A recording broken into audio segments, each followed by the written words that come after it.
गाड़ी अभी स्टेशन पर रुकी ही थी कि दो तीन सामान बेचने वाले डिब्बे में घुसकर आवाज़ देने लगे। रोहिणी जी को प्यास लग रही थी। तभी एक 9-10 साल का लड़का पानी की बोतल बेचता दिखाई दिया। रोहिणी जी ने उसे बुलाया।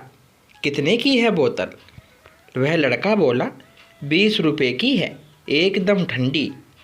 रोहिणी जी ने बोतल हाथ में ली और देखा तो बोतल एकदम ठंडी थी।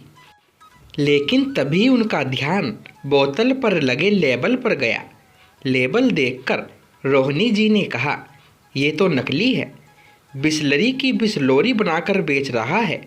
अभी तेरी कंप्लेंट करती हूँ। वह लड़का हंसकर बोला, यहाँ पर यही ज़्यादा चलती है। असली बिसलरी चाहिए तो सामने स्टॉल पर मिलेगी। रोहिणी जी ने बोतल वापस कर दी। लड़का आगे जाने लगा, लेकिन रोहिणी जी को प्यास बहुत ज़ोर से लग रही थी। उन्होंने उस लड़के से कहा, सुन, मैं तुझे 10 रुपये दूंगी, मुझे उस स्टॉल से पानी की बोतल ला दे। लड़का कहने लगा, हाँ ठीक है, लेकिन जल्दी दीजिए, गाड़ी चलने वाली है। रोहिणी जी अपने हैंडबैग में से पैसे निकालने लगी। तभी उन्हें ध्यान आया, जल्दी गाड़ी पकड़ने के चक्कर में सारे खुले पैसे तो कुली को दे दिए। अब तो 500 का नोट था। रोहिणी जी ने कहा, चल 30 रुपये काट कर पैसे वापस कर दे। यह सुनकर लड़का हंसता हुआ बोला, खुले कहाँ से आएंगे? सुबह से पहली ट्रेन आई है, अभी तो 100 के भी छुट्टे नहीं हैं। आप जल्दी दीजिए, मैं अभी दुकान वाले से लेकर आया। अब रोहिणी जी को समझ आ रहा था कि यह 500 का नोट लेकर भाग जाएगा, लेकिन प्यास इतनी लग रही थी कि कुछ समझ नहीं आ रहा था। उन्होंने उस लड़के को 500 रुपये पकड़ा दिए। आसपास बैठी सारी सवारी उन्हें इस तरह देख रही थी जैसे उन्हें दुनियादारी के बारे में कुछ नहीं पता। खिड़की के शीशे से वो उसे भागकर जाता हुआ देख रही थी। कुछ ही देर में गाड़ी सीटी देने लगी। अब रोहिणी जी की चिंता बढ़ने लगी। तभी पास बैठे एक सज्जन बोल पड़े, अरे मैडम, आपको क्या लगता है वो आपके 500 रुपये लेकर वापस आएगा? उसका तो खर्चा पानी निकल गया आज का। अब कर भी क्या सकते थे। तभी गाड़ी चल पड़ी। रोहिणी जी ने इधर उधर से शीशे से झांक कर देखा। एसी कोच से आवाज़ भी बाहर नहीं जा सकती थी। कुछ ही देर में गाड़ी अपनी पूरी स्पीड पकड़ चुकी थी। एक तो 500 रुपये जाने का दुख, ऊपर से प्यास भी लग रही थी और फिर अपनी बेवकूफ़ी पर गुस्सा आने लगा। वही बोतल ले लेती, लेकिन फिर भी तो 500 के खुले नहीं होते। क्या पता बहाने बना रहा हो। आज के बाद घर से ही पानी लेकर चला करूँगी। मन ही मन में रोहिणी जी बड़बड़ाए जा रही थी। इधर प्यास भी बहुत लग रही थी। आधे घंटे बाद वह लड़का हाँफता हुआ उनके पास आया। उसके एक हाथ में बाल्टी में बोतलें थी और दूसरे हाथ में छुट्टे 480 रुपये। रोहिणी जी ने उसे डांटते हुए कहा, कहाँ रह गया था? इतनी देर से प्यास लग रही है, ला बोतल दे।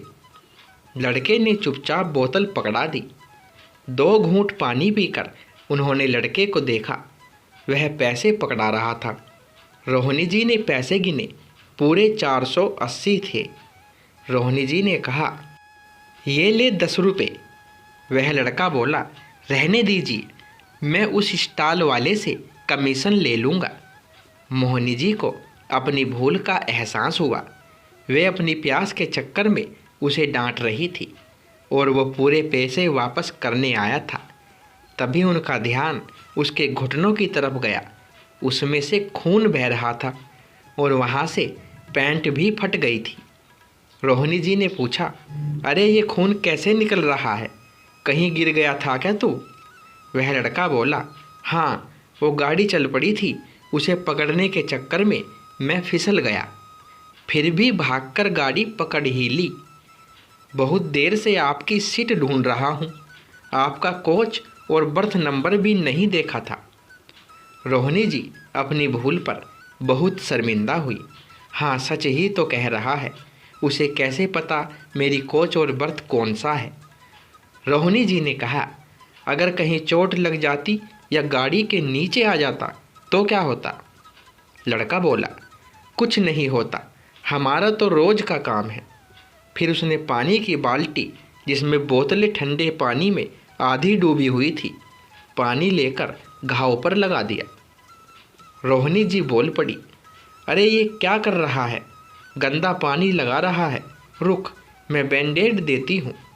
उन्होंने अपने सामान में से ढूंढकर बैंडेड निकालकर उसके घुटने पर लगाई। फिर उन्हें ध्यान आया कि अगला स्टेशन तो 100 किलोमीटर पर है। तब उन्होंने लड़के से पूछा, अब तू उतरेगा कैसे।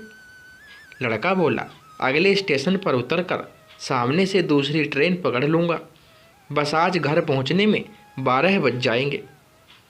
रोहिणी जी ने पूछा, वैसे कितने बजे घर पहुँच जाता है। लड़का बोला, 7-8 बजे तक पहुँच जाता हूँ, आज माँ से बहुत डांट पड़ेगी। रोहिणी जी बोली, तू चाहता तो ये पैसे लेकर भाग सकता था, भागा क्यों नहीं। वह लड़का बोला, मेरी माँ ने कहा है, ग्राहक भगवान होते हैं, उनसे कभी बेईमानी नहीं करनी चाहिए। रोहिणी जी ने उसे बहुत कोशिश की पैसे देने की, लेकिन उसने 1 रुपया भी नहीं लिया और आवाज़ लगाता हुआ आगे बढ़ गया। रोहिणी जी सोच रही थी, मैं अपनी प्यास नहीं रोक पाई और ये लड़का केवल 1 बोतल पानी देने के लिए अपने घर 12 बजे पहुँचेगा। अपनी जान पर खेलकर ये छोटे छोटे बच्चे कितनी मेहनत करते हैं और हम लोग हमेशा इन्हें एक चोर की दृष्टि से देखते हैं। यही सब सोचकर उनकी आंखों में आंसू छलकने लगे। आज एक छोटा सा बच्चा जिंदगी का कितना बड़ा सबक सिखा गया। हम अपने छोटे छोटे स्वार्थ में दूसरों को हर दिन धोखा देते रहते हैं।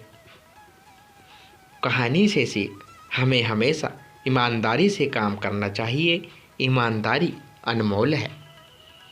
तो दोस्तों, कहानी पसंद आई हो तो वीडियो को एक लाइक और शेयर अवश्य करें और चैनल पर पहली बार आए हो तो चैनल को सब्सक्राइब करें। धन्यवाद।